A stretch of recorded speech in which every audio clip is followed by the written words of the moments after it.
So, Nice. and I'm just gonna hit chat. If I can hit it through the what I'm got holding here. Hit the Here we go. button. There. Now I'm on chat.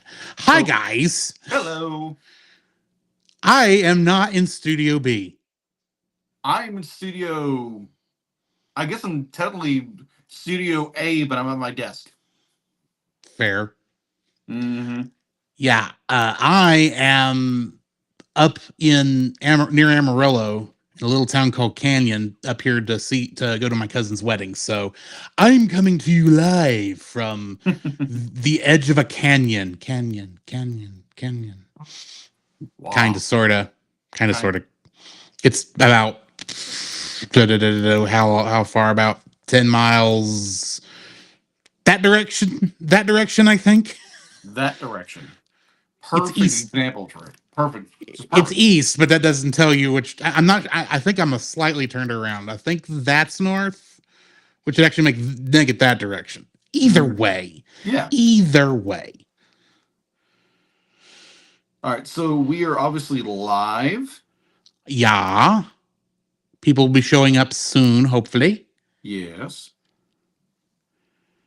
I am coming to you off of hotel Wi-Fi, so bear that in mind. Mm-hmm. That being said, next week we will be back in Studio B. Back in Studio B. Yes. Yeah, Hey, Paladin, it's how's been it a going? rough couple of months. Let's say that. Yeah, I'm ready to get back to some normalcy. Yes. Okay, I've got my notes up. D-Lit sounds good, though I may need to turn her down. Did she sound too loud on your end? No, she's sounding fine. Okay, I'm just I'm sounding try- I'm loud tr- in my ears. I'm trying to share our. There we go. Ashley's in chat. Hi, Ashley. Hi, Ashley. Who's the other side of the wall that I'm on?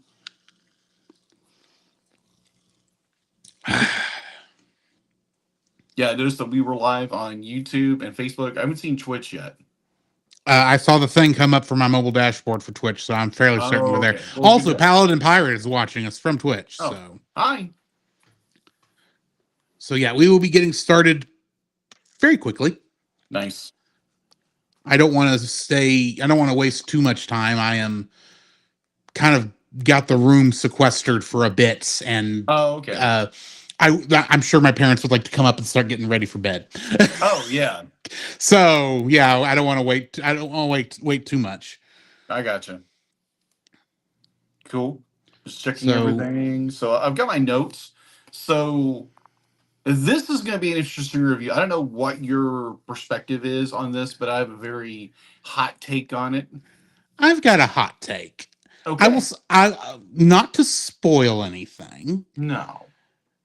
but there's only a few other Studio Ghibli films that I might rank lower than this. Hmm. That's as far as I'm going to go with it Fair. for now. Right. Hey, religious fanboy, how are you doing? Hello. Hey, that's a good idea. It's like when we get done with the Studio Ghibli as current, we Yeah, should rank them. we do should rank them. yeah, and we should do that as a shorts episode, I think. Exactly. So when we get sometime after Thanksgiving, Okay. but before Nate, Yeah. we'll get that done. Maybe have you come over on a Sunday or something, Okay. because that'll be a Special very episode. short episode, probably. Yeah. But or record it at the end of next week. Yeah. So Yeah, there's also the special coming out. I think with we reviewed this film because Wendy wanted us to review it. What was it? that's at the end of December. No, the two elves movie. Oh, Remember? we haven't discussed that one yet on No, how we're we handling haven't. that. She did say, did she need to send us $10 more? And it's like, well, that would put it off a year if we did it that way. Right. But we'll But get that figured out.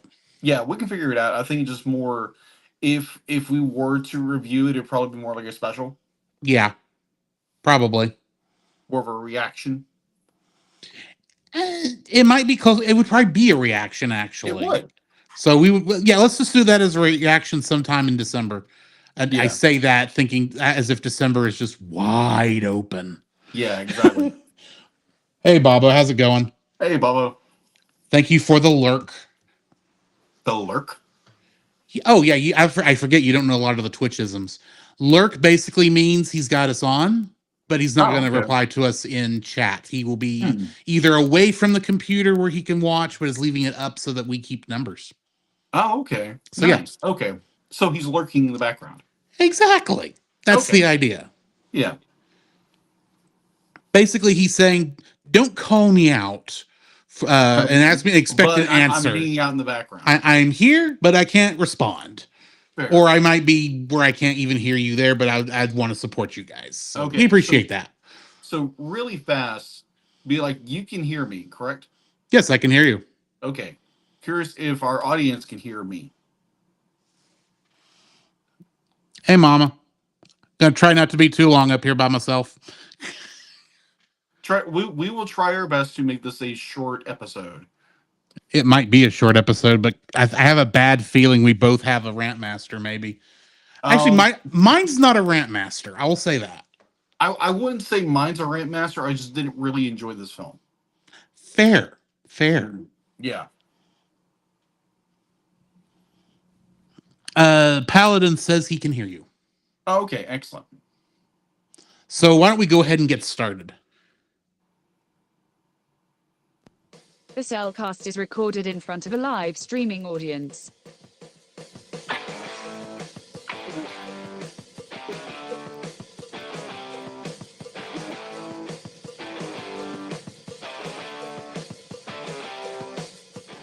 Live from the edge of a canyon.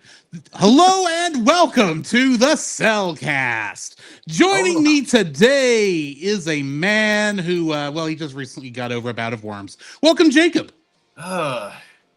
Yeah. Thanks, my friend cat. We didn't have to do anything about it, and just magically didn't work. I don't know why. Why?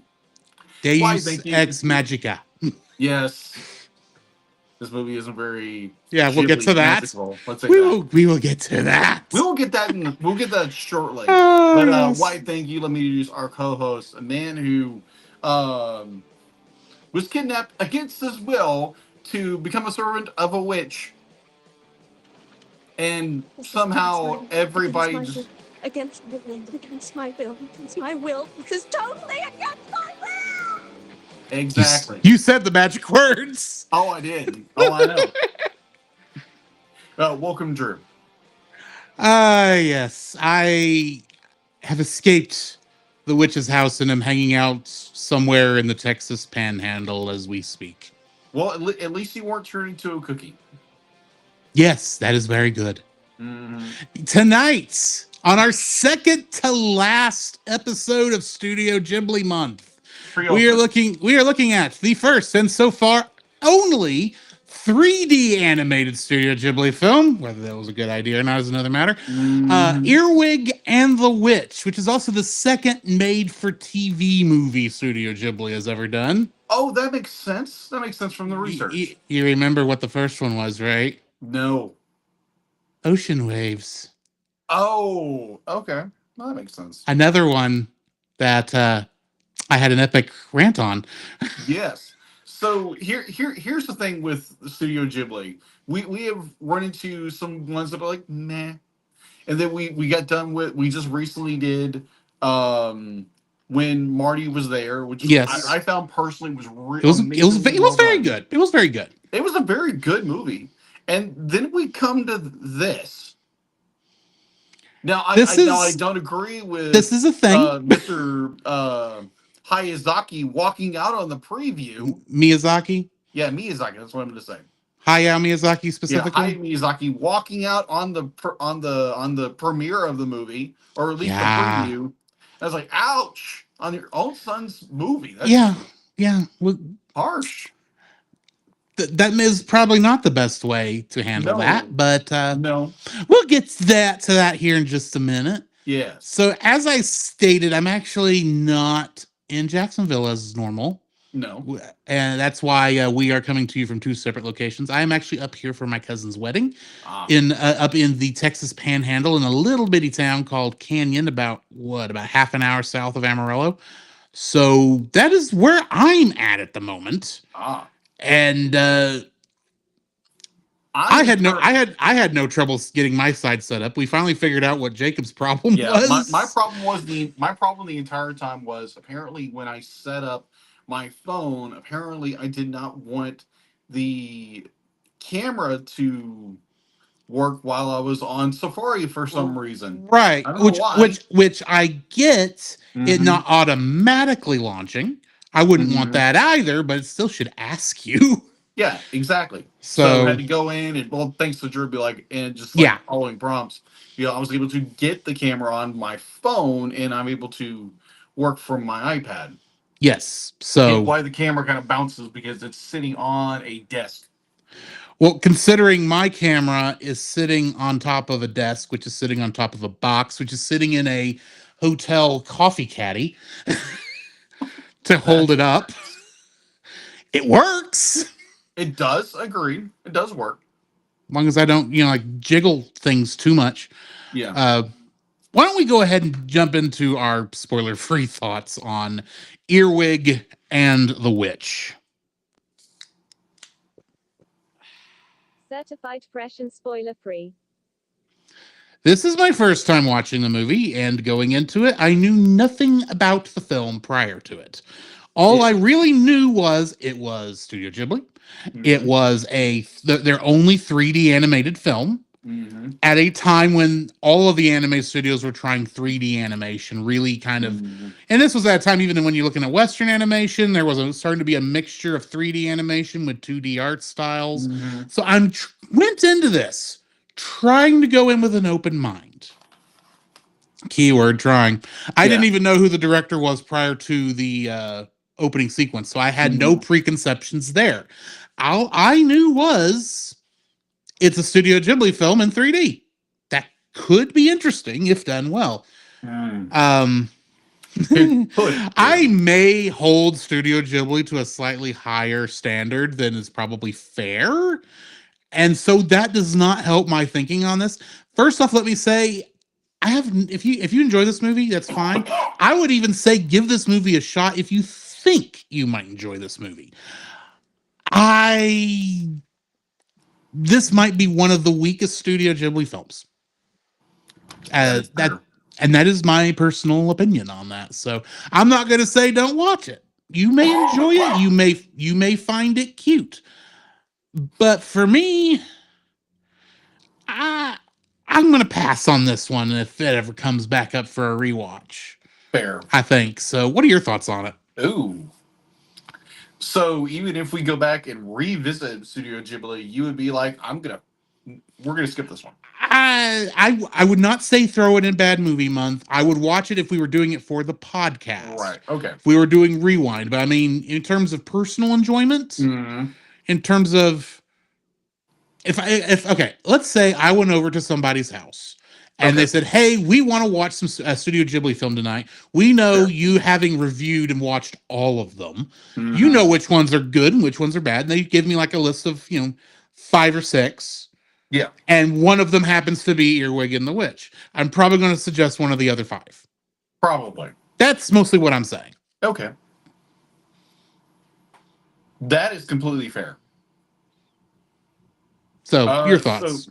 my thoughts, my spoiler-free thoughts. Ooh, this is gonna be. Oh yeah. So very similar to Drew, I had going this blind. I didn't know a thing about the movie. Kind of the same way with when Marty was there. Had Mm-hmm. no idea what this movie was about. So again, like last week, enjoyed the mess out of that film. It was an incredibly well done, emotional, um, familiar relationship story. This is a completely different ball game. So watching you sitting down in my living room. To be frank, I was not a big fan of this movie from the get go because Fair. one, you're used to Studio Ghibli 2D animation. This goes into a 3D environment, which you kind of knew if you looked at any of the Yeah.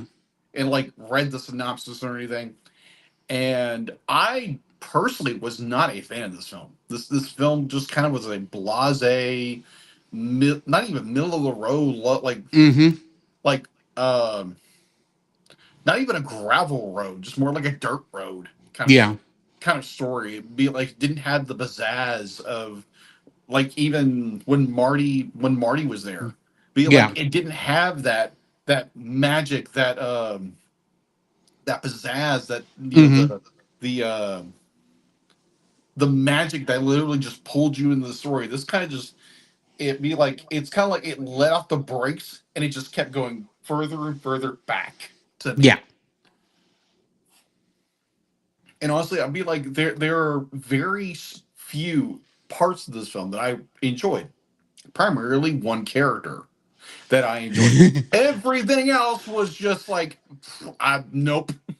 This is Yeah. not a fun film to watch. And No. and and and by, and by the time you get to the third act, it's done. I have a question about acts but we'll get to that when we get to dislikes. Fair. You say there's a third act. I disagree. Yeah, there's well, it's kind of like a three. It's a 2.5 act. This is a one act story.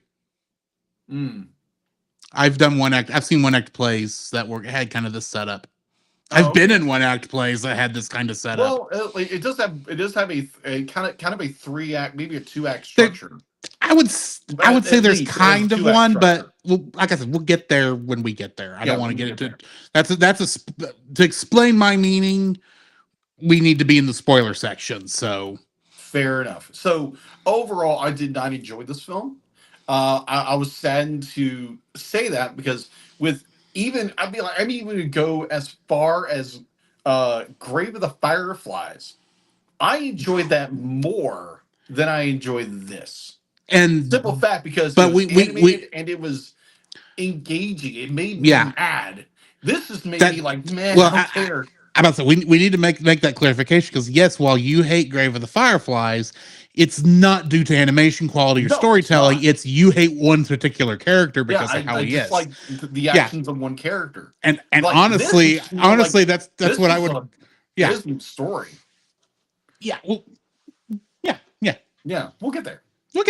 While we're dancing, instead of dancing around it, to a Casey Musgrave song, why don't we go ahead and jump into the full spoiler-filled section of this review? Let's quickly let's get into our likes, and then we can get into the real meat and potatoes of the things. But we didn't like about this film.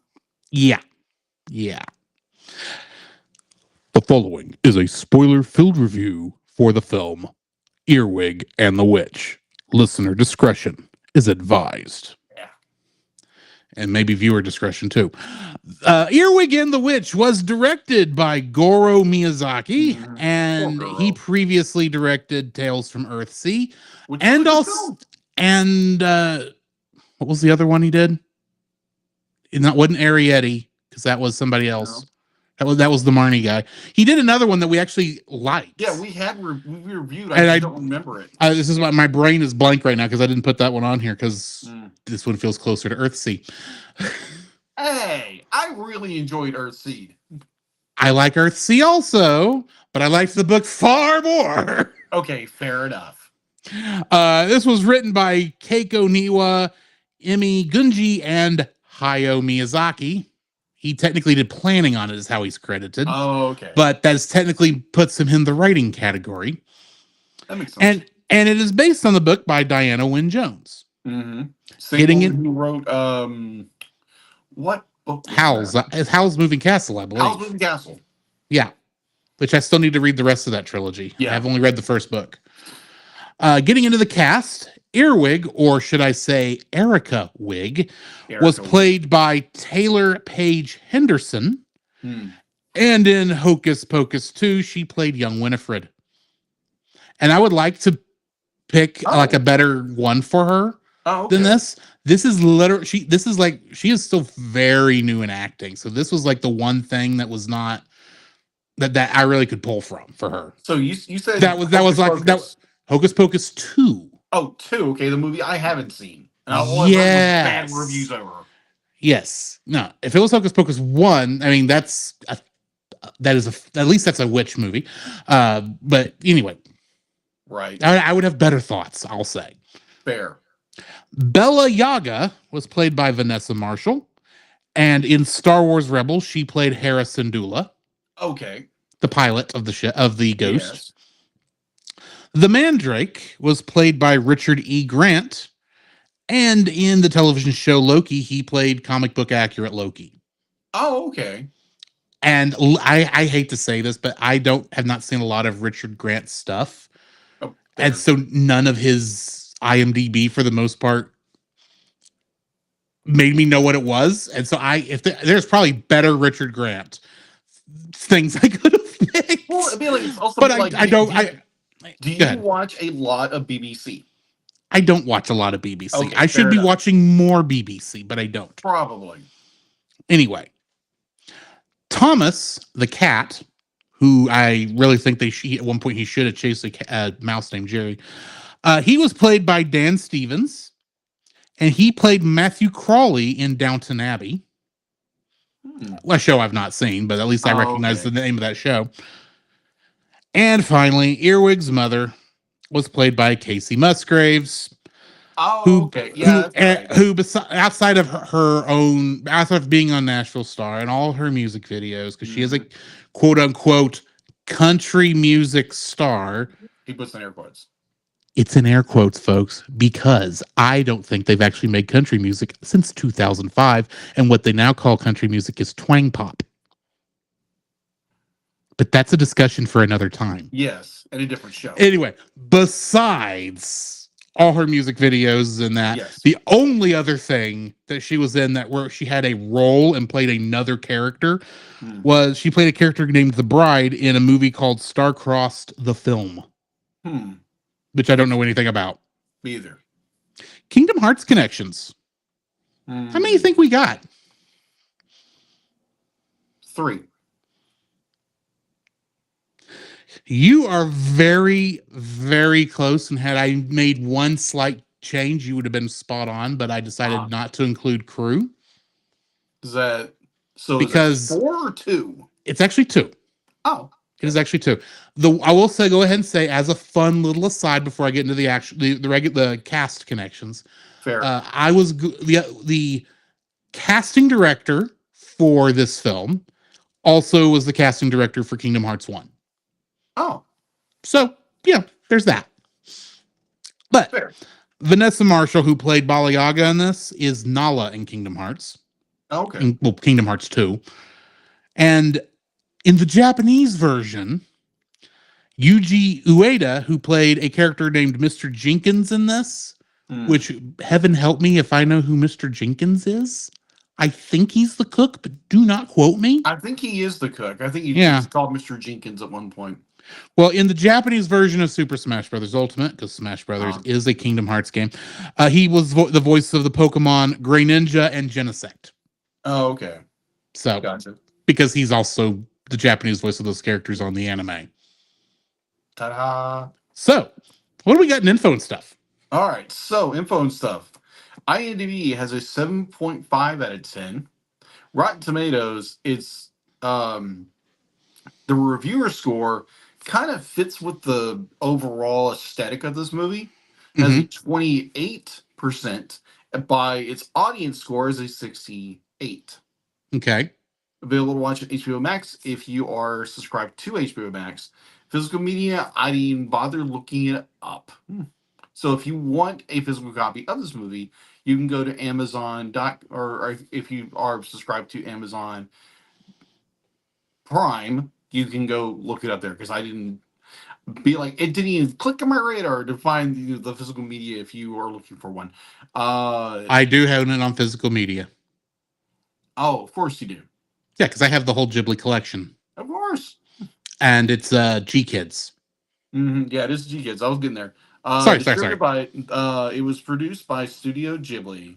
distributed by Toho. Its runtime was 82 minutes. It was Mhm. rated PG. Release date. This was interesting. It was first reviewed. It was first viewed on October 18th, 2020. Can you guess where it was first viewed? Mind you, it wasn't first viewed in Japan, nor was it here in the States. France. Wow, first shot, nice. It was at the Grand Lyon Film Festival in Lyon, France. That was a guess, actually. Yeah, that was a very good guess. Oh my gosh. Because my first, well, you already told me it wasn't Japan, and that was going to be my joke guess. Because oh yeah, Japan's where it was first seen, It's and you said it always wasn't in the France, States. right? It's like, well, that leaves Europe probably, and where's quote unquote the cultural center of Europe? Yeah, It's France. France. If it was in Germany, I would have been surprised. England, I would have been even more surprised. Right. So moving forward in December 30th of 2020, Mhm. it made its television premiere on NHK General Television, Mhm. which again was made for is a TV movie. Am I correct? Yes, it was made for television. Yeah, which is weird because there was only been one other that was released for that. Yes, and it was Ocean Waves. And if I'm not mistaken, we may have reviewed Ocean Waves before this came out. Huh. Because when did this movie come out? 2020? 2020, 2021. Yeah, we did Ocean Waves in 2020. We did. So, yeah, there you go. Yeah, it was. Yeah, because it was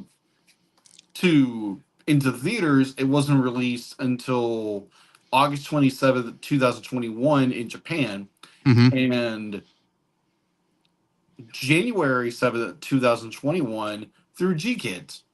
Yes. So it was released before. It got its theatrical release in the United States and Canada Before it got released in Japan. Before it was released in Japan. In theaters. In theaters. Yes. It's a weird Funny. little Yes. happenstance. Yes, very.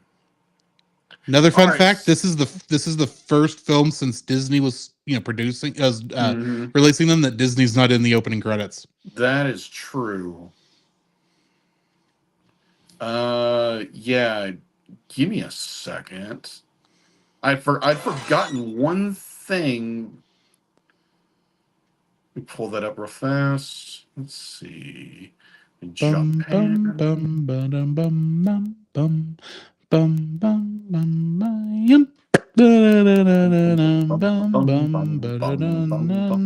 I'm looking for the box office results. Oh, it's North America.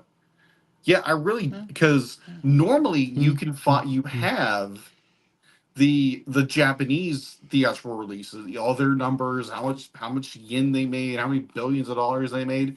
There's nothing here. Now, if I look a little deeper in the internet, I probably find it, but not wanting to, with circumstances being itself, I am just going to go back to where I was. Okay, I can tell you because I just did a Google search real quick. Okay. On Box Office Mojo, it says that Earwig and the Witch had a domestic run of 173,704 with international of it's dollars. International take of $669,040 with for a total worldwide of $842,744. Yeah. That's all I got, literally. I literally don't. I wrote that down. Yeah. Normally, I try to write both, try to get all the information, but it's just not available. Be like, I have to go maybe to a Japanese site, have it translated, and then give it to you. And they're going to be like, I don't have the budget or the time to do that. And admittedly, I don't know if domestic in this case is U.S. or Japan, since technically country of origin would be Japan. Yeah. So. But anyway, so the numbers you just read off are from the United States and Canada. Okay. That was the only thing I was able to find. Okay, so home release for United States and Canada, It was released on DVD and Blu-ray, including the Japanese audio and English dub, as well as the English subtitle, as well as the English dub, on September 27th, 2021. On January 7th, 2021, going back to the film's release, it had a limited theatrical release beginning on February 2nd, while it would be added to HBO Max on February 5th. The film was released digitally on March 23rd, 2023, on Blu-ray and DVD on April 2nd. On April 6th, 2021, GKids released the film in the same at the same quote unquote the same time as the Japanese theatrical release. Mm-hmm. So give or take. I also read where, oddly enough, that be like they released it on Netflix, but not on in America, Yeah, or Netflix North has the America, nor Japan, Netflix has the international release outside of those two countries which is why. because Max didn't want it. In fact, I don't think Max is outside of the US still, but I could be I don't wrong really on know. that. Yeah. I mean, Max is HBO Max or whatever we're calling it now has had so many changes in the past since its launch. It's hard to know what's going on with it. Oh, agreed. Oh, agreed. So it did not receive any accolades whatsoever, awards, what I could see, because it was panned in general. I Mhm. feel like it had mixed to okay, or mixed to bad reviews, and overall the movie didn't do well theatrically Yeah, at all. Now that I don't know if the numbers for its DVD and Blu-ray sales or digital sales or whatever like may have boosted it a little bit, but it was a movie that was in general not very well received. It's in fact it's one of the it lowest reviewed yeah. Studio Ghibli films. I think it has the unfortunateness of being too different. Yeah, Because I think there is some silver in here. This is not there's some diamonds in this rough. I'm gonna say is it That Mercury? it's not Quicksilver, but I do think there No, no, is. be like, oh, it's great. Be like, it's healthy for you until it kills you. Yeah, I may be a little nicer than you are, but we'll see here in a second. Let's get into. Are you ready for me to move into the summary? Yeah, I'll move to summer. Let's go. Alrighty. In 1990s England, a witch leaves her child Earwig at St. Morwald's Home for Children. The matron of the home thinks that the name is unfit for a child and changes it to Erica Wig. Years later, Earwig is a rambunctious 10-year-old who is very comfortable in an orphanage where everyone does what she wants. She likes living there with her friend Custard and does not want to get adopted. You mean her One servant? Yeah. One day, a strange couple, Bella Yaga and the Mandrake, adopt Earwig against her wishes. When they get home, Bella Yaga tells Earwig that she is a witch and that she only adopted Earwig for an extra pair of hands to help around the house. Earwig agrees to help only if Bella Yaga teaches her magic in return. Earwig prepares ingredients for spells and cleans her workroom. Tired of working, she attempts to leave the house only to find that all the exits have been magically sealed by the Mandrake. She becomes further frustrated because Bella Yaga never teaches her any magic. Earwig begins to listen to tapes from an old band called Earwig and discovers that Bella Yaga's cat familiar Thomas can talk. The two of them enter the workroom at night to create a spell that will make them resistant to magic, becoming immune to Bella Yaga's punishments. They also work on a spell to give Bella Yaga a literal extra pair of hands on her body, so Earwig would be dismissed from her work. The spell is a success, and Bella Yaga is furious at her extra pair of hands and casts magical worms that appear in Earwig's room. Because of Earwig's magical resistance, the worms are harmless. Earwig sends the worms through a hole in the wall, which angers the Mandrake.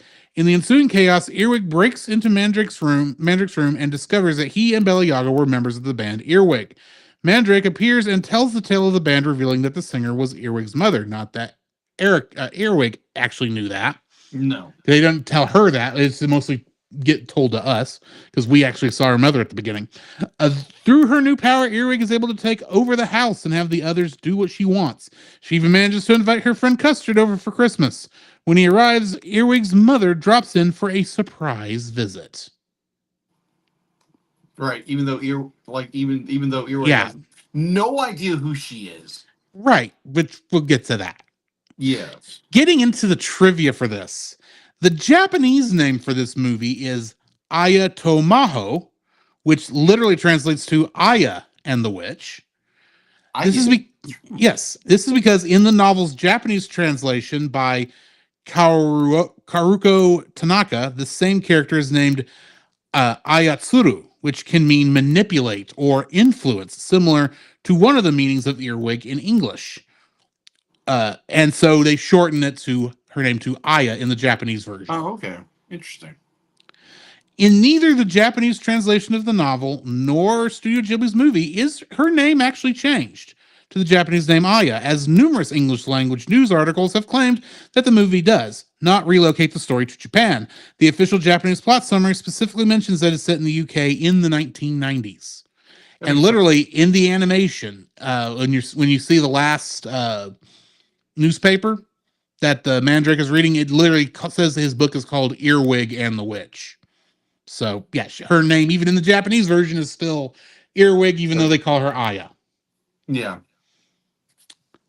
This is Studio Ghibli's first primarily CGI animated feature, following its CGI TV series, Ronjo the Robber's Daughter from 2014, and the Ghibli Museum exclusive short, Boro the Caterpillar in 2018, which we don't have to watch over here. So, the music performed in the movie by the band Earwig was in real life composed, along with the instrumental score, by Satoshi Takabe, with lyrics by screenwriter and director Goro Miyazaki, and performed by a specially formed supergroup in Japan consisting of Indonesian singer Sharina Munaf on vocals, Hiroki Kamemoto of Glim Spanky on lead guitar, Kiyokazu Takano of Mrs. Greenapple on bass, and Kavga Shihibo on drums, and Takabe himself on keyboards. And in the English version, the lead singer is replaced by Casey Musgraves. Gotcha. Because she is the voice of that character. Yes.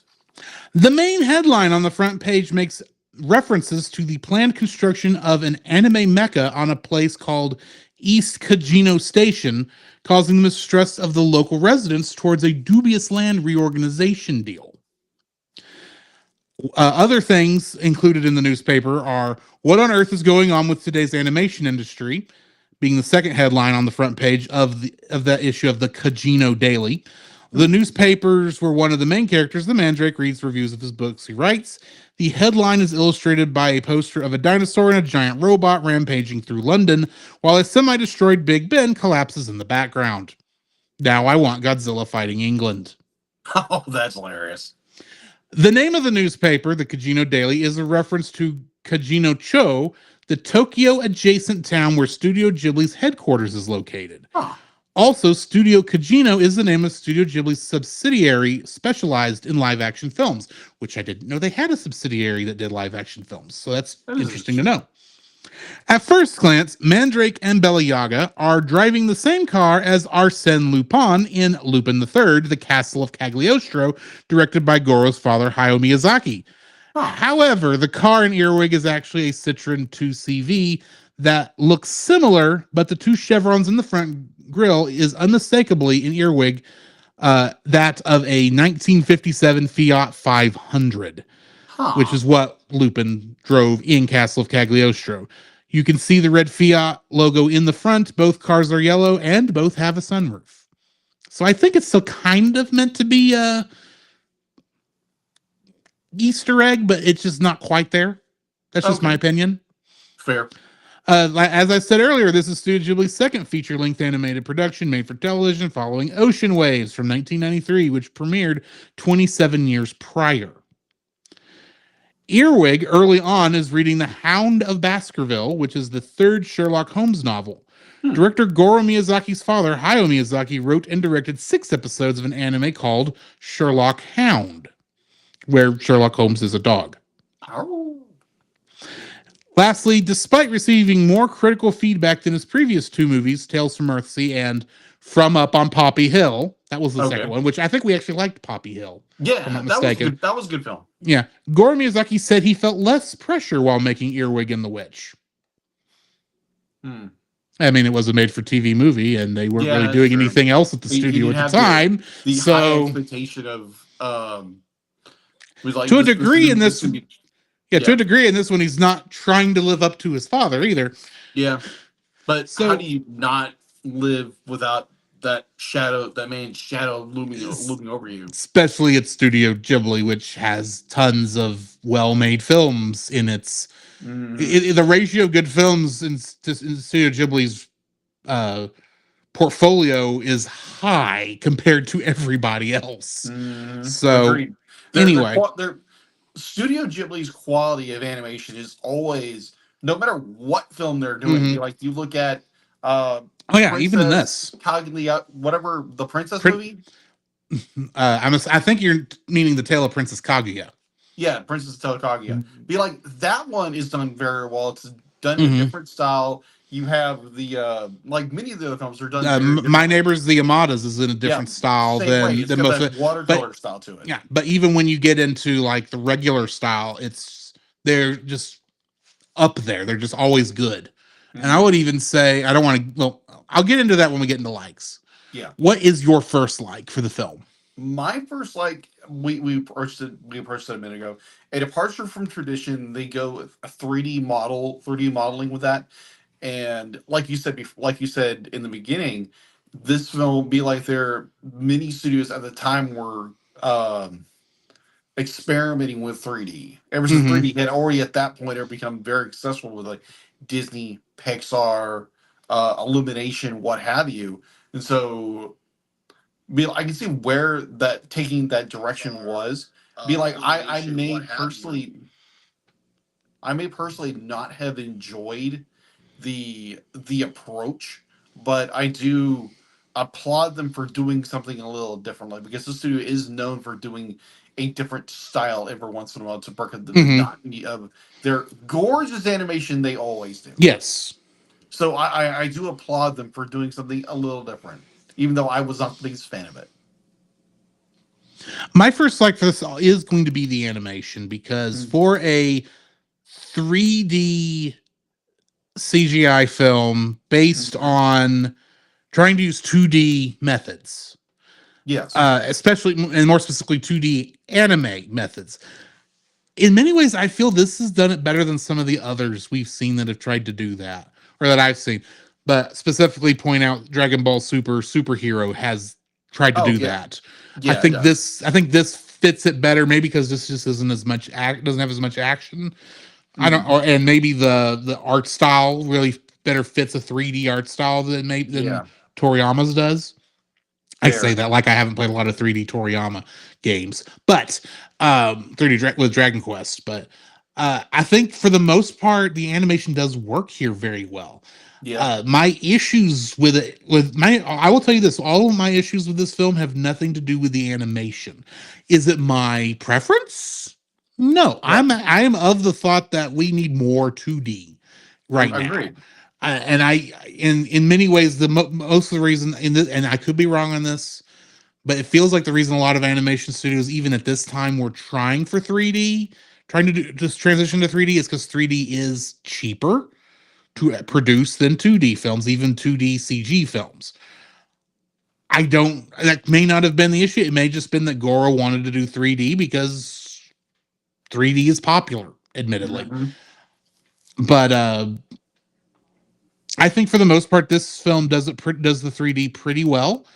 Uh, there's a couple of instances I will point out, such as most of the effects involving the Mandrake's anger and the things in his eyes sparking. I thought that worked very well in that, Yeah, I and agree. the effects of the demons causing the food to appear, I thought was done very well. So Agreed.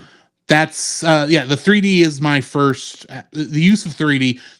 Like you said, the challenging to try a different art style than normal is a part of that, but I really do think they did a good job with making 3D animation for a studio that really doesn't do a lot of it. I mean, the only other thing they've done is a TV series I've not watched, so I don't know how well it's done in that. But in this, I thought they did it pretty well. Hmm. Oh, what's your second like? My second like, um, about the only character I really enjoyed this movie was Thomas, the I can see cat. that. Hmm. The dog liked the cat, The dog likes the cat. But I thoroughly like but the all the cat other is. characters. I just could not get invested in. I did like the Mandrake in some Hmm. ways. Like he was just more this very grumpy, be like, do not disturb the Mandrake. Hmm. Because I honestly be like, I think Mandrake. I think of Harry Potter 2 with the Mandrakes when they're Yeah. screaming their ruddy heads off. Um, but I did like Thomas as a character, even though he's a side character. He does help Earwig with her little experiments and be like, "Oh, Hmm. I'm gonna get back with the blue haired witch." Um, Even though be like all of that was just like, okay, this is dumb. But either or, be like, I thoroughly enjoyed the character of Thomas. Fair. He was fun. He was lively. Be like he felt like a Studio Ghibli character, Yes. unlike everybody else in the film. I will say though, he's still not up to Gigi. I think Gigi still No, beats no, him as best absolutely not. cat. He is be like he is a he's an interesting character, but he's nowhere near Gigi Yeah. level at all. Gigi is still best cat. Gigi So will yeah, always be that is best my. cat. Hmm? Gigi will always be best cat. Oh yeah, absolutely. So that is my second like. What is your third like? My second like Oh, is second. is still my second like. That's right. That's right. My second like actually is the world building, which admittedly probably would give more to Diana Wynne Jones than Studio Ghibli, but even then, what was communicated through the movie, I thought was very Mhm. interesting. It made me go, okay, there's a lot of I have a lot of questions Mhm. about how things go. It made me think, okay, this is how this is. What I want to know more about this universe. It not enough to rewatch the film, don't get me wrong, Fair. but there's a lot of things that's like, okay, this is kind of a cool setup, and there's a lot about the magic system I'm curious about, and a lot of the other little world building things. So yeah, I did appreciate the world building in this one. What's your Fair. third like? My third like. Let me look. I don't have one. Okay, let me get my last Yeah, like get in yours out of the there. way. My last like for this film is, well, you want to get right down to it. Hmm. It's the cat. It's Of Thomas. course. Everyone likes Uh, Thomas. Thomas is a good character. He's like you said, he is the most like other Ghibli characters. Fair. Uh, he's well meaning. He's the one who finally gets the story moving. Yeah. What little story there actually is. Mhm. Um, and he had some of the best lines. Not that any are coming to my mind at the moment, but yeah, Thomas is probably the best character in this film, if we're being I honest. agreed. So now dislikes.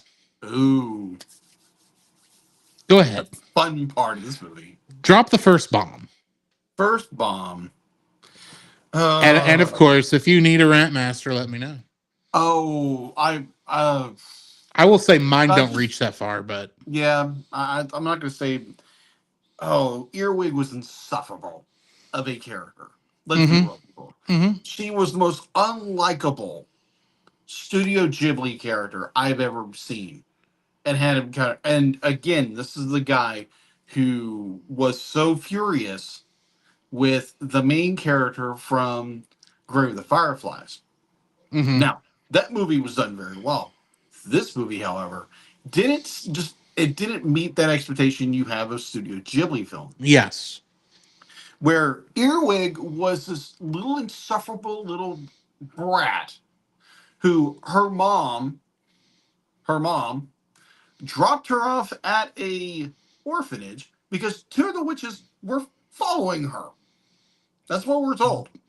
And Well, so you would think. specifically, I'm only correcting you just for clarity's Go ahead. sake.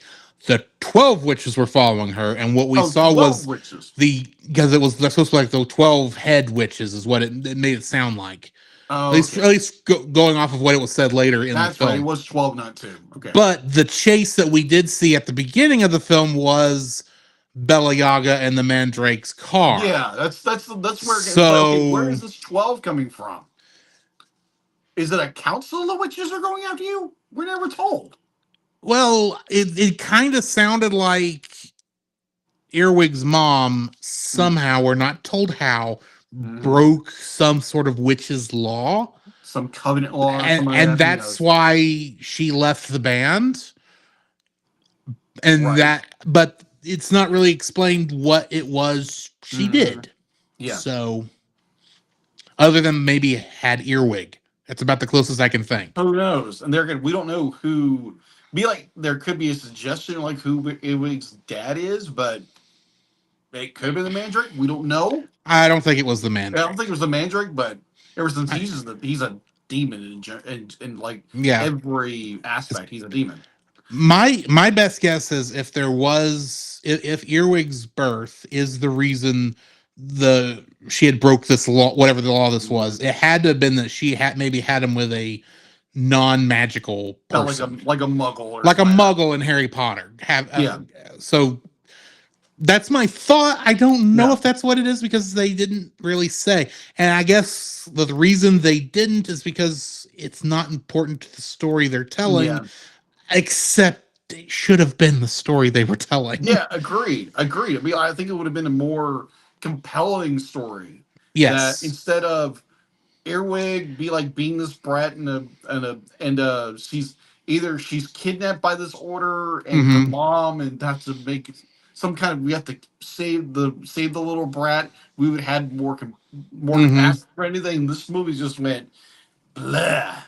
It had a Yeah. better story in the background, and then we get this. Yeah. But yeah, Earwig to me was not a very pleasant character. You have so many other great characters. You look at Kiki from Kiki's Delivery Service, little Hmm. girl who is just be like learning to be a witch, and she's Yeah. learning, and you, And she's headstrong, much like yeah, Earwig is, and much like Earwig. wants to do her things her own way. But, and this is going to get into my dislike here in a minute, Hmm. Kiki learns Yeah, from her mistakes. Earwig doesn't. Earwig is Yeah. this stubborn little brat who be like you. The point I was getting to earlier, the fact that Earwig is again weird name. Why would you name your kid after the band? Because everybody's gonna figure out who she is. Just saying. Rock Um, stars combined with witches. yeah, who You knows? give tragedies spelt TR, give bad names. Yeah. So be like you would think you have a character who lives in an orphanage because most of them, like people I know who come out of orphanages are kind of humbled by their backgrounds or whatever. Hmm. Granted, Earwig's like 8 years old, 8 years old, and this self Yeah. entitled little brat who just be like, oh, I like my friend. No, you miss your servant. You miss the little boy who does everything for you because he's actually a caring person and you're not. Yeah. And then she quote unquote gets be like she has the opportunity to be adopted, and apparently she's abducted against her will because she doesn't want to leave because she has the sweet life. And now Hmm. she to me, I thought when she was put in what's the blue air witch's name again? Bella Yaga. Bella Yaga. Be like, you think that would have been like, oh my gosh, be like, you think you would have like a growing experiment, like a growth spurt, in Hmm. like emotionally or like character wise. No, she's just a little brat who just, oh, because I don't get to do what I want, I can't do this and this. I'm just gonna, or the fact to be like at the point that Bella Yaga slaps her. Oh my gosh, I was like, yes, character growth. Nothing. Absolutely nothing. The character learns absolutely nothing from.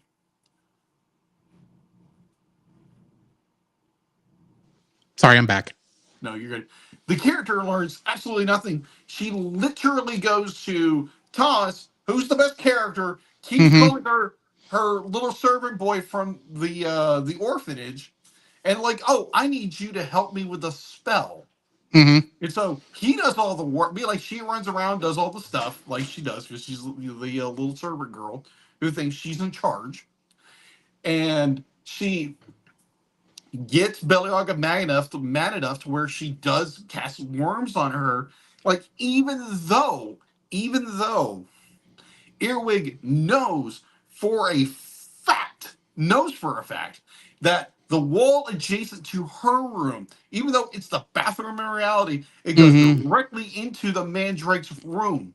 And Mm-hmm. she maliciously puts all those worms in the room. Every one of them. Be like, and she just plays and it's, oh, I didn't know. Bull crap, you didn't know, girl. You knew exactly what you were doing. I'm gonna Go fight you ahead. on that one point. She Okay. forgot that was the Mandrake's room. Oh, That's honestly, I can see how a little girl might forgot that in the moment. That's mm. why I say that. Okay. I can see But that. she should have known that was the She wrong should have thing to known. Oh do. my gosh. Be like, she knew that beforehand. That was What knowledge to the what character. what she should have done was put all those worms in a bucket and then walked those to the bathroom That instead is of feeding true. it through the hole. Yeah, which is again, I see your point, but And there's I think the also character, like a weird magical excuse they give for why yeah, they go to the Mandrake's room instead of to the bathroom. But and like to wrap this whole point up is the fact that like you have this little girl who left an orphanage because she didn't want to leave because she was comfortable. She was the queen of the castle, and so by the end of the movie, again, little character who manipulates everybody, is able to sway the Mandrake in some fashion or form that she's a good little girl, which we all know she's not. And she is a little self-righteous little turd, in my opinion. mhm.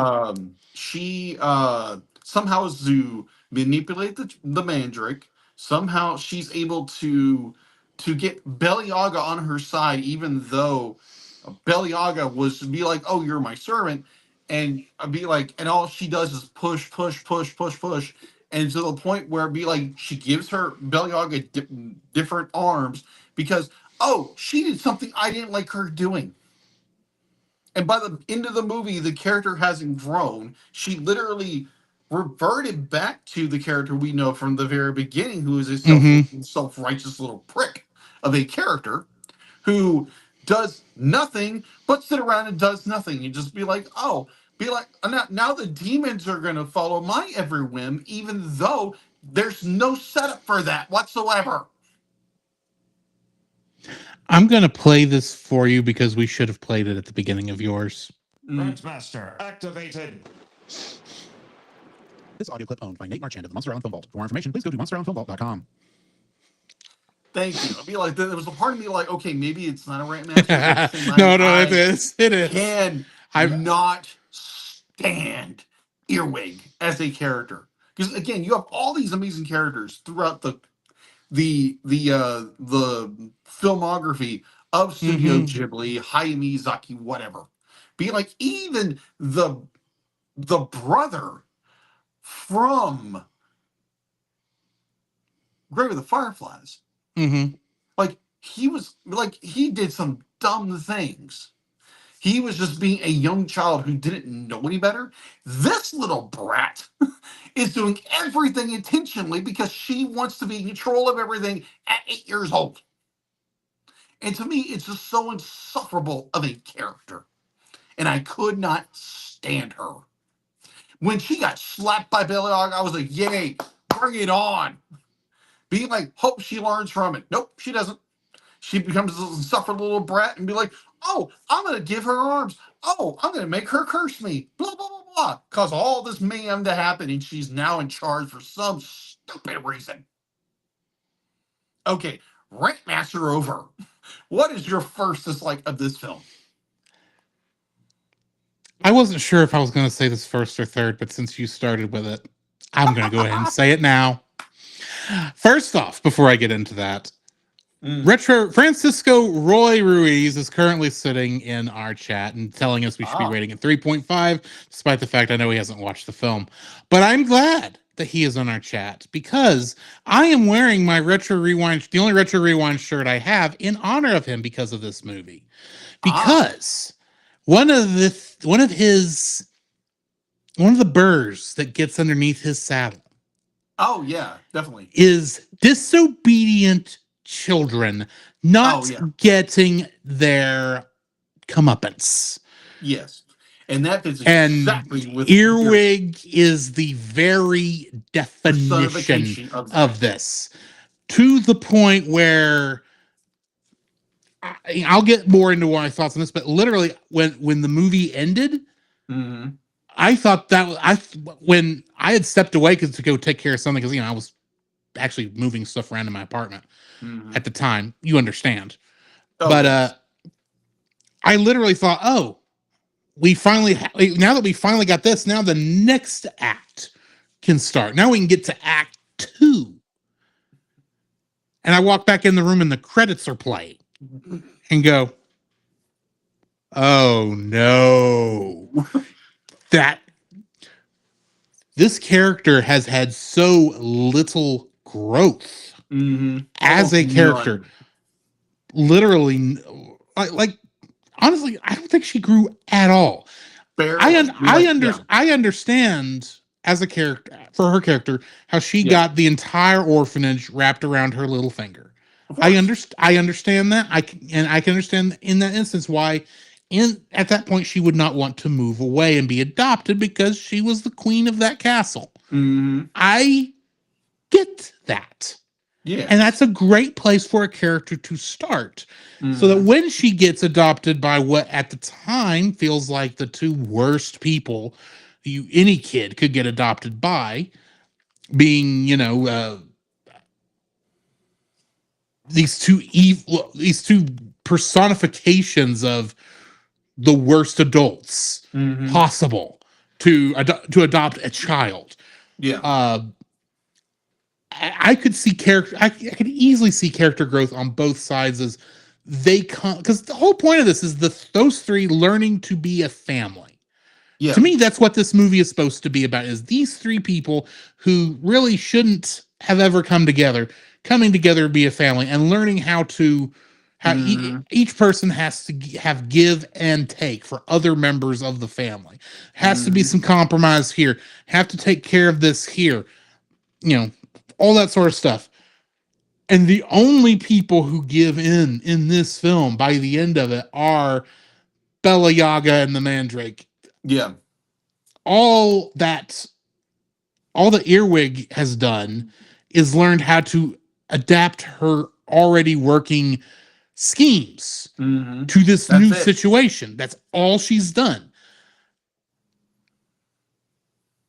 And I'm sitting there going, really? This is the story you wanted to tell? This is what you want? And this is a children's television movie. Even in Japan, this is the story you want to show kids as a protagonist, a hero that did everything right? That's what you wanted. That's a role model character? When you have characters such as, like you said, Kiki and the girls from Totoro and Princess Kaguya and even good night, the entire family in My Neighbors the Yamadas. All across the spectrum, there are so many good protagonists, so many good role models for kids of any culture to look up to and to love and befriend. That's why I think we all love Studio Ghibli, is that these are all, this is what Disney used to be in many ways. And Disney has somewhat moved away from that, obviously. But all of these, it's like you have so many so many good characters and so many good role models for people to latch onto and everything. And then you have Earwig, who's just a little brat that I didn't care about throughout most of this film. Whatsoever. And there was the mystery of why does these two people who don't seem to have any connection to her prior to them adopting her, why did they Yeah. have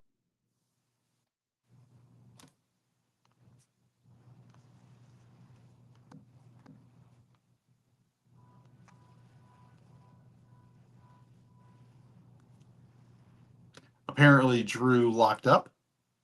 I don't know what's going on. I don't know if you can see me or hear me, but Drew is currently internet froze or something like that. I don't know what's going on. Um, hopefully, he can uh, get some things back because right now he's doing this. Yes, I think you did cut out.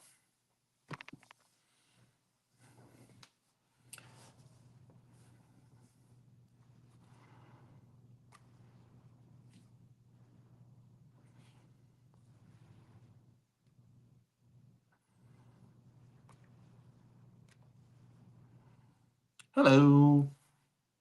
Hey, everybody. This is Jacob. So, sorry for the interruptions. Drew apparently had a issue with his setup while in a hotel. So maybe the internet being funky, I don't know. But so yeah, what do you think if you've watched Earwig and the Witch? Have you watched it? Personally, I would recommend not. If you saw what I thought of the main character in my first dislike, because they're gonna be, I really have a lot of likes about this film. I personally, there are, it's like, yeah, not very good at all. Arzi says, forgive me, but the term earwig is a mental picture I don't want. Yes, agreed, Artsy. Let's see.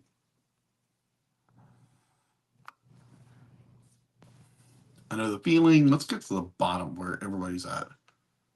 Let's see. By the way, thank you guys for being in the chat. We do appreciate that. And so yeah, if you are hopping in right now, no, this is not a solo episode of Jacob trying to do the subcast by himself. Drew is having issues with his setup. He is currently in the Panhandle in Texas, not in Studio B. I'm in Studio A, in my own personal studio. Um, so in that regard, hey, there's Drew. I hope Drew's going to come back. There we go. There he is. Sorry about that. I don't know what happened. Yeah, it's all good. I've I'm been trying to not. keep. I'm. Yeah, you changed camera positions. And it changed cameras on the front. So, I'm not. I'm not going to worry about it right now. Where was I? You were in your first, just like you were talking Yeah, about. there was. Yeah, but really, I think I said what I was trying to say. There's just so many good characters that really fits in Studio Ghibli's catalog that are so much better than this one. Yeah. So Agreed. yeah, I'm gonna leave it at that pretty much. Yeah, Earwig is my problem with this film. She's my primary problem with this. I've got a couple other little things I'll bring up, but for the most part, my I'll get to it when we get to the second like, but my second dislike. But there's one thing they could have done to redeem this, and I'll get to it when we get to second dislikes. That's So, what's your second dislike? My second dislike. So there is virtual. I'm not gonna say virtually, but there is a quasi story going on here. And Mm-hmm. so when we finally get the big reveal, it's like, oh, okay, this is what's been happening. This is what. Oh, okay. The the revelation is finally revealed of, like, Earwig and everything like that. Then it just ends. Yeah. There's so much. By the way, we're on To the same wavelength tonight. Oh, we are. There's so much meat on the bone they just left because they Mm-hmm. wanted to tell this, quote unquote cute story of this little girl who the entire time was just making potions and being berated by everybody and thinks she's the master of the home when Mm-hmm. you're 50 years old. But yeah, I just be like the point where we finally get story of what's really happening, and it just ends.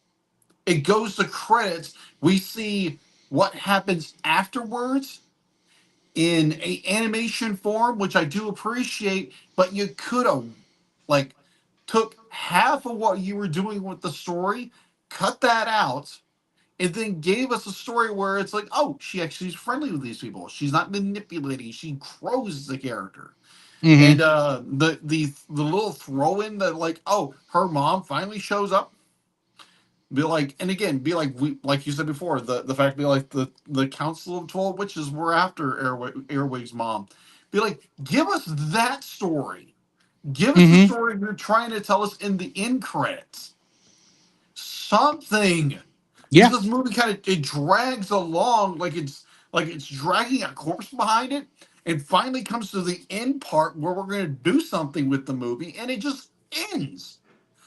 And I'm just like, that's our movie. Hmm. That's where we are ending this movie. And I was so seriously, what the flip happened here? Hmm. Yeah, so it is, oh, we spend the vast majority of the film either in a bedroom, in a bathroom, in a laboratory, and in a kitchen, in a little home. Hmm. That's it. And nothing happens for the most part. The most bland, boring thing. And when you finally get to the good part of the movie, you end it. Hmm. I was, oh my gosh, I was so Hmm. freaking blown away that they took this direction. They had, again, there's so much meat on the bone left with this film that they could have done something amazing, made this more like a Studio Ghibli film of old and of recent, the stuff we've reviewed previously. Yeah. And this literally it ends. I mean, I I feel get like that I need this to go read the being, book to understand what yeah, happened I get that with this all is that meat left on there. I get that this is probably had a lower budget than a lot of Studio Ghibli films would have Probably. had at this time because it was made for TV.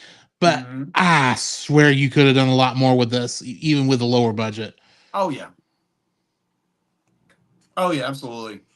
But Hmm. be like we've seen films that had a low budget and did so much with it, Yeah. so much with Yeah. its story and characters, and literally we learn nothing about these characters. We learn more from the Mandrake, the demon of the movie, Yeah. Yeah. and our main character we don't learn nothing about except she's an insufferable little brat and tries to manipulate everything around her, Hmm. who does no growth whatsoever. Now, if those who are listening are watching this now, if you disagree with us, please let us know, because Earwig learns nothing. She manipulates the entire thing, and by the end be like, oh, even the demons listen to her. Hmm. Yeah, that works. Be like, I think I'm gonna read the book and see if the book's better. I think I might. I I'm not planning on it, but Oh, okay. fair. Be like, Uh, it sounds like a good exercise to figure out. Be like, was there extra meat on the bone, or if I had was had this time, I like would a have. very loose Yeah, adaptation of it? I am curious what changes from the book were made for this. Hmm. Uh, but either way, Yeah. my second dislike for this is that this is a one act play. This is a one act movie.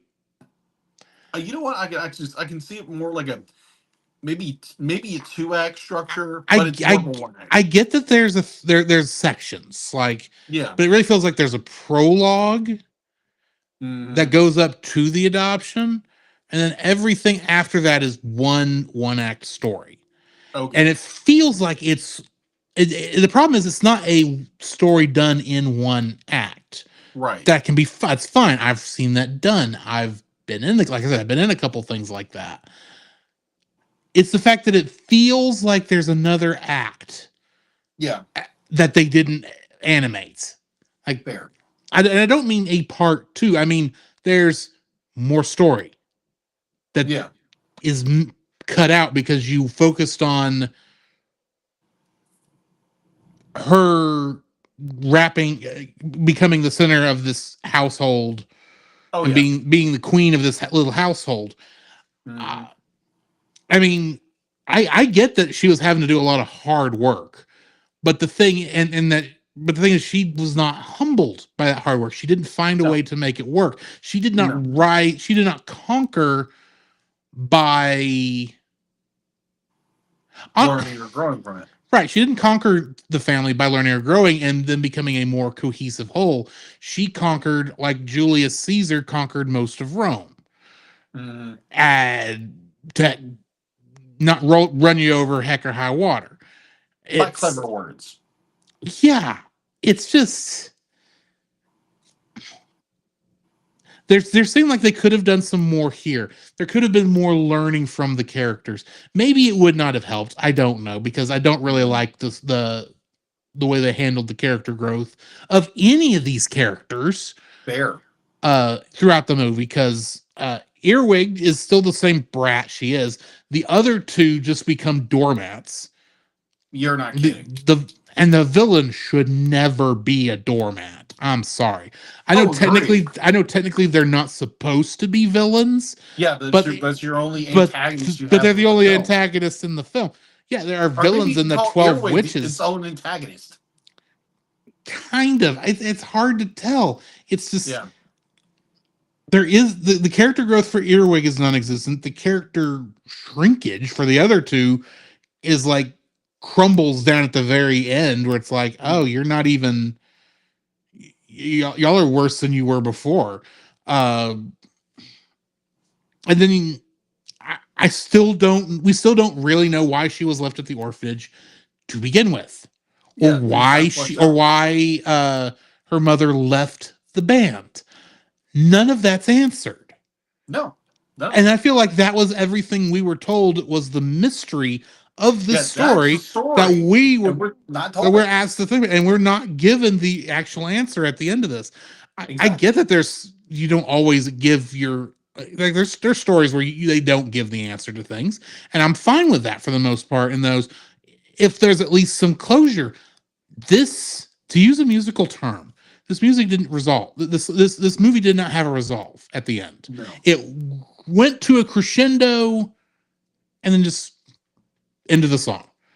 It's like they went to that note where it obviously feels like they've got to hit one more note to finish the song, but they didn't.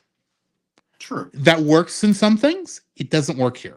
I needed Fair. something more to at least clean up the story. Yeah, agreed.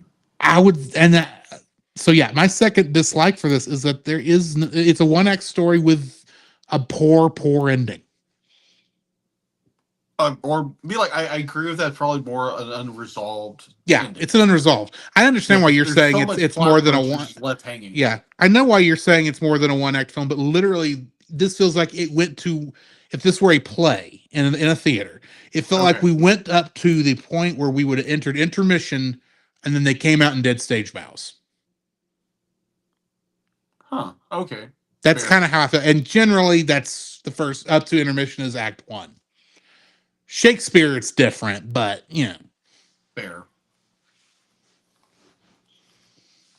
I'll put it this way: imagine. I know you're a fan of the musical Wicked, and I'm sure you're looking forward to the second half of the story. Imagine if they never made the second half. Imagine it ended where the first movie ends, and they never did another. They never finished that story. That's what this feels like to me. That would be frustrating. That's my frustration. That's my frustration here. I get it. I totally see the point. I do. There's so much unresolved anything in this movie. It's we get, and that's why I think of it as a one act play because it's like it goes to intermission and stops. Anyway, like I said, be like there's so much meat left on the bone, just in the structure of the film, in the structure of the story, that is left there that we are still, because again, I'm curious if the book fleshes any of this out. Yeah, that will be That would be interesting to see, but I'm not gonna Yeah. partake to find Oh, out. I've gotcha. got two other Diana Wynne Jones novels to read first, Oh, okay, fair being enough. the other two parts of Howl. But what's your third dislike? My third is like, this movie lacks, like, again, they do a different animation format to, go Mm-hmm. from a 3D, a 2D style to a 3D style. Mm-hmm. Um, this movie lacks the Studio Ghibli magic at all. Yeah, Like, yes, it I'll deals agree with with you on magic. that. Be like it lacks all the fantastical and everything. It's just more bland, boring, generic movie that has Studio Ghibli's slap of approval on it. Mm-hmm. But there's none of this. Be like, they could have went so many good directions with this film. Yeah, They could have gone with, oh, it's witches, it's magic, and just done all this yeah. amazing, wonderful things. And you have 3D to do it in. Mm-hmm. And it's just It could have the been brilliant. entire movie is just set in a magical house, and nothing's ever done with it except for the quote unquote the third act where Earwig gets her revenge. Ha ha ha. Oh, I gotta get rid of the worms. Dump it through the wall, which you can see the magical ring going around. You know what's gonna happen unless you're just that dense. And there's then she's a kid, but there again, she's a very manipulative She kid. should She's have. very smart. She's very smart. She should have known better. Should have known better. To me personally, I think she knew exactly what she was doing because when Mandrick comes through that, she is just an oh my gosh kind of expression. Oh my word. Um, but yeah, just be like there is an oh my gosh, be like I miss Howl's Moving Castle. I Yeah, miss so many of the uh other good films. so many of the other amazing Ghibli films. Heck, even the film we just reviewed of when Marnie was here. That movie had more of like it It didn't had go more into of the it had fantastical, yeah but it had a lot of that more like whimsical magic about it. You understand what I'm talking about, right? yeah. I know exactly what you're talking Okay. about. But this movie just lacks all of it. It has magic in it, but it isn't a Studio Ghibli kind of magic. And Mm-hmm. I was just so disappointed with that. Like, be like, okay, your cat can talk. Okay, cool. Give him something else that he can just talk. And like, oh, he can. It's okay. So there's a famous scene from Army of Darkness, which is the third Evil Dead movie, where it's Okay. Ash's. He has to repeat something, and a very famous clip where he starts quoting it, but he forgets the third line. And he goes, "How?" and kind of looks around, hopefully. And there's the scene where Thomas and Earwig are making the spell, and he's just saying a bunch of stuff. Yeah, I'm like, I reminded me of that. I kind of got a chuckle out because there again, Thomas is my that was favorite funny. character. That was funny. I'll admit. It was funny, but at the The, same time, it like do but something like it's gonna it make some frightening spell or something like that. Not where yeah. it's gonna be like, oh, it worked. How did it work? Deus Ex Magica. Huh? Deus Ex Magica. Dance It accident. yeah. Or the fact to be It like worked because the magic said here's it had another to. thing. Here's another thing is I think Earwig has plot armor so freaking thick Yes. that she can't do anything wrong. Mm-hmm. It is just insufferable. Be like even the fact that Thomas just makes up words and the magic just happens. It works for this cream or whatever that Yeah. whatever Yeah. um Yeah. I get it. I get it. yeah just like the magic is gone. But Grandmaster I do know we activated. have how many more films too? This audio clip owned by Nate Marchand of the Monster Island Film Vault. For more information, please go to monsterislandfilmvault.com. How many more films do we have? We only have one more. Oh, one more. It's the boy and his and the heron. It's Boy and the Heron. More There's than like hearing, I said, right out. there's technically one other one, but because it's Right. only half Ghibli, I didn't include Okay. it. Fair. That was the film I saw, and I was like, "Oh my gosh, that looks good." That film looks better than this film. Let's be honest. Mm-hmm. But It looks oh more like my classic Ghibli. word! And kind of, I'm gonna tack on one. Be like, I'm gonna tack my from.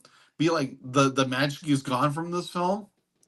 I think the fact that Hayao Miyazaki literally left the preview for this film within 10 minutes. Mm-hmm. Left. It's like all the magic left with Hayao Miyazaki, and that was it. Which again, be like worst parody ever. But I digress. But Anyway, I did want to bring up one subject was so you have normally this is anime the be like second. This is the second one subject, but go ahead, yes, second, but I'm going to try to be very brief for this. because I The, still the have a dislike. the fact that you have be like you have they have to match the lip flap, right? Yeah, and they don't really Can't do a good even do job that here. right this film. There's a reason for that, and it's because it's 3D. Oh yeah, If you I remember, understand that. I yeah, completely understand it. if Do you not get me remembered wrong. back, if you remember back when we did Akira, Yeah. those didn't match lip flaps either, and it's because normally with anime, the Mhm. lip flaps are not, they're just open and closing mouth shapes. They're not trying to Yeah. match actual mouth shapes Right. the to what's being said, and that does work better, at least Oh, agreed. psychologically, for when you're dubbing in other languages. Yeah. 3D, you can't do that. You can't just That is have fair. opening and closing mouths. You actually do have to kind of match a mouth shape, Mhm. unless you really want it to look like some parts of K-pop Demon Hunters did, but that was intentional for the jokes at the time. Mhm. So that's why they don't. You kind of have to I kind of give it that one a little bit. But Yeah. yeah, I get what you're saying. Oh yeah. It is distracting, especially at the beginning. It is very distracting. So yeah, that is my third with a little tack on of a fourth. So what is your third dislike of this not very great film? Of all of the Studio Ghibli directors, I think Goro Miyazaki might be my least favorite. Okay. Because I look at this and I was not a big fan of Tales from Earthsea. It had some Fair. issues. And From Up on Poppy Hill I think worked because it wasn't trying to be like his dad. He was Okay. really more in Isao Takahata's uh style, because he did Grave of the Fireflies and My Mhm. Neighbors the Yamadas and Tale of Princess Kaguya and one or two others that I Fair. can't think of off the top of my head. Goro is a very good technical director. There's a lot of the animation in this and in his other films that I have nothing bad to say about. Not really. Yeah. If I did say something animation wise in those, it was a nitpick that I would have labeled that, like I would have given to anybody. Yeah. But he is a very good technical director, but he does not have the ability, I think, to direct the performances needed. Even, and granted, we're watching the American dub Mhm. in all of these instances. So we are already getting a slightly different from what they got in Japan, but the Yeah. American actors are at least mimicking Mhm. what the Japanese actors in those roles did. And Agreed. in this one, having not watched the Japanese version, and maybe I probably should just see how it plays differently. I Mhm. really just feel like he does not understand how the character is how to direct or animate believable characters in a way. It's like you said, it's missing that Ghibli magic, and I think it's in the characters where it's missing, Mhm. because every other Ghibli film, I really do like. It's the characters that draw me in, that make me draw me in, get me attached. Yeah. When you look at Goro's stuff, my issues with is I don't really like the characters in like Earthsea, and I don't really like the characters in um I kind of like the characters in Poppy Hill, but that almost was different in some way. Yeah. That was not the point of those. It was mostly just how many characters and how they bounced off each other. It kind of forced itself to work in a way. Mhm. like I said, he's very good technically. The animation, I think, does very well in this, even if it's not my taste. But I literally think where Goro Miyazaki does not have the Studio Ghibli magic and where it's failing him here is the fact that the characters I don't care about. Fair. And that's my problem. I don't care about any of these characters. Even Thomas, because he has so little to work with. Hmm. I feel it's to his detriment that he's the shining bit of here, but I think I could have liked him more had the other characters been likable. Fair. So yeah, I'm going with my third dislike being I don't like the characters. Okay, fair enough. So I'm rating this a 5. Oh, okay. Wow, we're on the exact same page. Cause I'm in the exact same boat. I gave it a 5. I cannot throw this down into the dregs of a bad movie month. And you'll note, I did not play the bad movie month intro for this because I don't think it's that bad. No. But it's the worst. If it's not, it's either, I don't know if it's the worst. I don't know if I hate it. I don't really hate this one. So I don't know if I really would rate it below Ocean Waves right now. Mm. But it is right down there with it. Oh, I gotcha. For me. So here's an interesting. I just popped on IMDb, and it ranks all the Studio Ghibli films, and for some reason, Earwig and the Witch isn't on this list. Probably because it's not a theatrical film. Probably. But what was the other one that you said that wasn't Ocean Waves. Ocean Waves. Okay, so funny thing. So Ocean Waves on this is the bottom tier.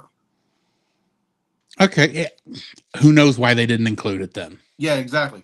So I'm looking at you have Cat Returns 21, yeah. Earthseed at 20, from Top of Poppy Hill at 19, but then you go all the way to the top, and to me it's like this is your number one Studio Ghibli film on IMDb. Mm-hmm. It's the Tales of Princess Kaguya. That's the critics' choice because it was really aimed at critics because it's technically that fits. I know why we have different feelings about it, but that is the quote unquote artsy film of the Ghibli. Oh, agree. Catalog. Agree. It is, with it is very artsy. And I would be willing to bet that Grave of the Fireflies is fairly close to the top of that list too. For the same reason. Grave of the Fireflies is 4. Right. So yeah, those are rated as high as is. Don't get me wrong, they're both well-made quality films, but yeah, Totoro should be first. I'm sorry. Oh yeah. Or Kiki Totoro was 9. Totoro's 9 in this list. And this is why I don't trust critics lists. Fair.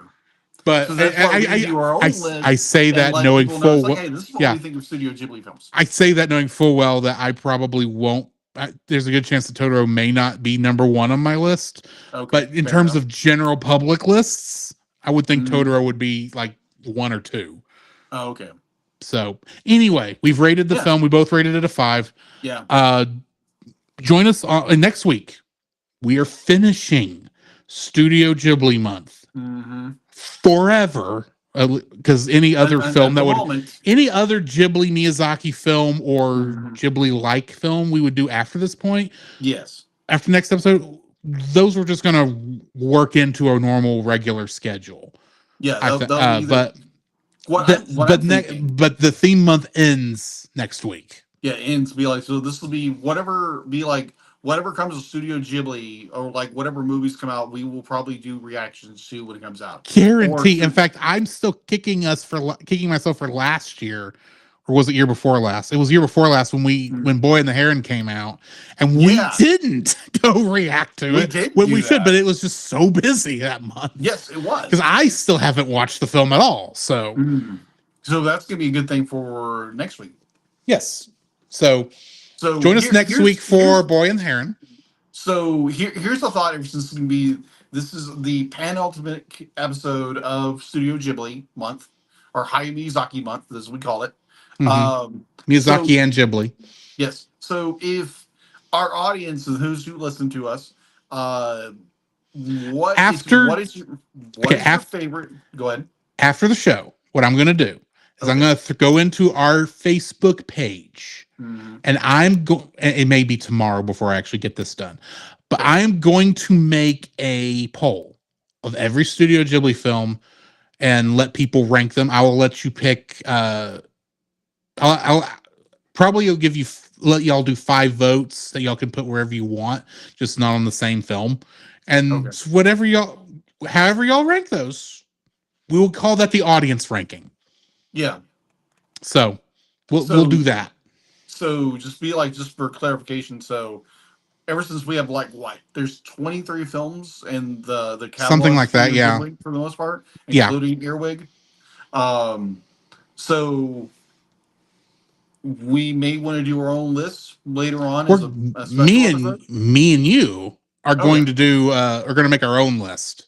Yeah. But I thought this would be a good way for our listeners, Oh yeah. the Cell Nation, to get their voice heard as to what our community says is the ranking of Studio Ghibli Yes. films. But we'll do all that later. For now, we've got an intermission to play and Mhm. some people to promote. So join us on the other side, and we will talk about some Outlaw Star. Oy. This podcast is a proud member of Culture Box.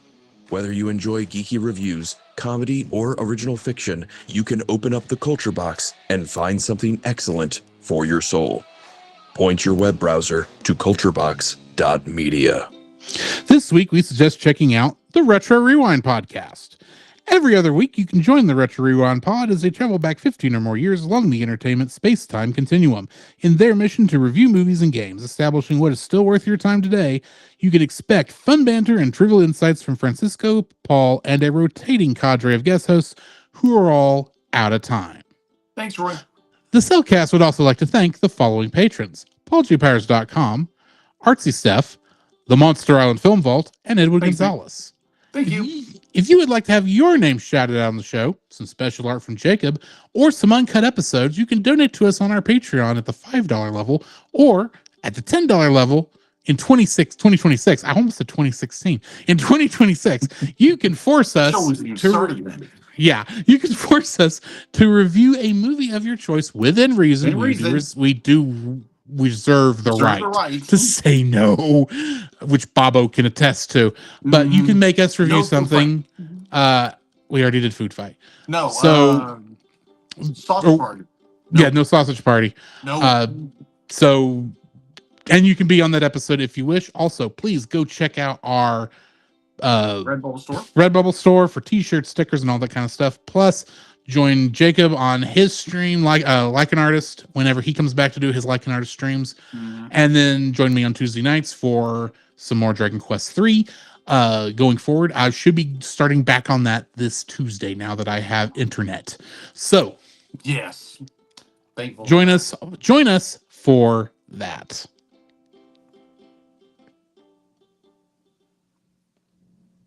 Dude, so before you I start, already hit the button.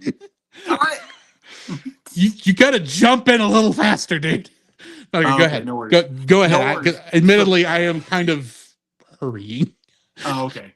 Yeah, so just a very fun food fast. So I took my ring off because it's just more something to roll. I rolled around. I took it off for a moment, put it back in my finger. It's freezing cold because it's tungsten steel. I'm like, oh my God, my fingers are going to freeze. But either or, that was the little joke I wanted to say. Either or, Okay. let's Cool. get into this.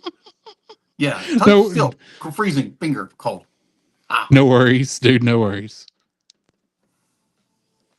Welcome to the future. Transferring to autopilot mode. A place where good guys finish last. You know what? I'm going to insert that audio clip Yeah, just later. insert it. Yeah, we're just going to jump straight into Yeah. to this. Get back to my notes. Back to Outlaw Star. In our first episode of tonight, A Journey of Adventure. Huh? Written by Hajime Yatate and directed by Mitsuru Hongo. In this episode, it's back to business as usual as Gene and Jim struggle to find a way to make the payments on the Outlaw Star and their business, Starwin and Hawking. However, when the opportunity to hunt down a legendary killer worth 10,000 wong named Zomba arises, Gene jumps at the chance to make easy money. Unfortunately for them, the Zomba they find is an imposter, and the real Zomba ends up being taken out by Suzuka. Trivia for this episode. When Melfina is looking through the window of the store, her eyes briefly change from brown to blue, which is more than likely an animation error. Mhm. And lastly, this is the 7th and final episode in which Aisha Clan does not appear. Ah. So what are your thoughts on this episode? I thought it was kind of just, generic story. It was a nice little I hate to use the term filler, but it was a nice little character story, I think. Yeah, it was the point where they have to get from point A to point B. Mm-hmm. They land on the and again it's Gene being Gene, be like, oh, we're gonna go for the big bucks and blah blah blah blah, and Gene Starwin being Gene Starwin. They Yeah. run into Aisha Clan, which is kind of like a one and done little thing until like episode 2 later. And Asuka, the assassin, Twilight Suzuka? Twilight Suzuka. Yeah. Be like It's like that. Aisha was not in winds this. up doing something. It's like, you mentioned Aisha Clan, and she's not in this episode. Oh, it's the next episode. That's It's the right. next episode, yeah. It's that's right. Because be like these two episodes kind of blend together, and it's just Yeah. like, oh yeah, oh my gosh. I think the only thing that this episode does to push the story along is that this is the first episode to mention the race. Yes. That really starts in the next episode. Yeah, which again, the entire aspect of the entire aspect and just general idea of this race is ridiculous. But we'll get to that one in a minute. The next Yeah. episode. But again, this episode is kind of a filler. It's kind of a filler really because nothing happens in it except it's like, oh, we mentioned that we're going to Haifong, and yeah. It's literally, hey, we've got this idea to make some quick cash in order to raise some funds up that we do need to get raised. Mm-hmm. And they end up killing the wrong one. And it ends up being Suzuka who ends up killing the right one. Mm-hmm. And I guess she keeps all the money to herself, which does make sense because she's not really a member of the crew yet. No. But at the same time, they will never collect a passenger fee from her. No.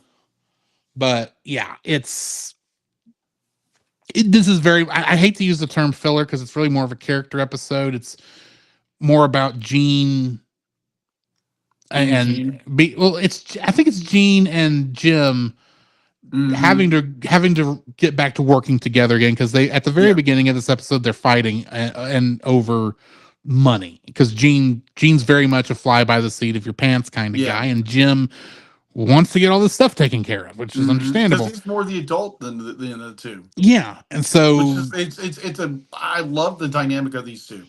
Because, like I've said before, it's like Gene, he's the adult, but more he's the child. And then you have Jim, who's the child, who's actually more the adult of the bunch. Yeah. So, yeah, I think this is a fine standalone episode. It's really more of a thing. It's really how I think of it. Yeah. It's, like I said, it doesn't really push the story forward other than we do first hear about the space race here, and that is what puts it in Gene's mind. Having not read the original manga, I have no idea if this is even included or if they just jump straight to Haifong and Gene hears about the race there. That would make just about as much sense, but that's not how they did it in the show. So yeah. In that case, why don't we jump into the first space race episode? Yes. Which is called Gathering for the Space Race. Also written by Hajime Yatate and directed by Mitsuru Hongo. With the help of Fred Lowe as their sponsor, Gene and Jim enter the Outlaw Star in Haifong's 13th annual Haifong Space Race. Gene uses the race as an opportunity to corner the McDougal brothers, pilots of the El Dorado, the ship responsible for killing his father. We have one new cast member in this, being Gwen Kahn, has a very short role in this episode, but he will be a much more major character later on. Oh, okay. He is played by Milton James. Oh, okay. Yeah, literally his role in this is, oh hey, I think that ship's the XGP, Yeah, and that's it. that's it. But he does have a fairly major role in the space race and in the story overall. But we'll Sure. get there when we get there. Yes. So this is where I mostly remember starting the show from back in the day. Okay. Because I think if it's not this episode, it's the next one that was my first. I don't quite remember because watching it late at night, I may not have been paying attention for the first couple minutes, but of the episode back in the day. But in this episode, I do enjoy this one. It's good setup for what's coming. You get the El Dorado is missing for most of this episode until the very last minute. So Gene's thinking, well, maybe this is the wrong way to go, and we'll get lucky if we win the race. But if we win the race, we get enough money to handle everything, even though we've got to pay back Fred for the entry fee. But I do like the reintroduction of Aisha Clan in this, with her having somehow hitchhiked halfway across the galaxy to still just be a waitress in this. And then she's able to use her technical old position to commandeer another Katarl ship to challenge the space race. And they don't know she's not really working for the government anymore. Yeah, that's just like, how would you not have that information? And this is meant to be this is Frontier. Throw a character into this well, no, this is Frontier space. I can see in Frontier in the Frontier that maybe they didn't have that. They wouldn't have gotten that information that quickly, but just real fast, be like, I know you're probably needing to wrap this up real fast. Yeah, the fact that Aisha was basically isolated to Blue Haven and be like, you're supposed to leave, but then all of a sudden you're like, she's now at wherever this is. Yeah. No, this is a good episode. No sense.